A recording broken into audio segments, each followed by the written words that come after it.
C'est un tournant décisif dans le renforcement de la coopération bilatérale entre le Bénin et le Niger. Tenu ce mardi 6 janvier, le Conseil des ministres conjoint entre ces deux pays a porté sur des dossiers d'intérêt commun.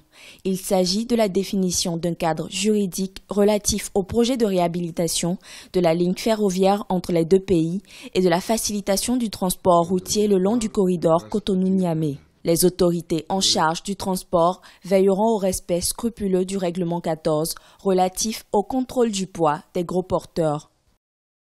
J'ai toujours dit, le port de Cotonou, le port du Bénin, est d'abord le port des pays de Méditerranée. D'une manière générale, le port du Niger, de manière particulière, avant d'être le port du Bénin, le port de Cotonou. Et tout ce que nous avons eu comme échange participe, disons, de notre volonté d'introduire une meilleure gouvernance de ce type d'implication économique et de rapprochement des deux États. Le projet de ligne de 330 kVA de la dorsale Nord-Bénin qui devrait assurer une fourniture suffisante en énergie électrique et à moindre coût aux populations a été étudié. Des rencontres périodiques sur les réformes mises en œuvre au port de Cotonou auront lieu entre les deux parties. Mais comme décision majeure, il faut retenir l'exemption des frais de délivrance du bordereau de suivi des cargaisons sur toutes les marchandises nigériennes.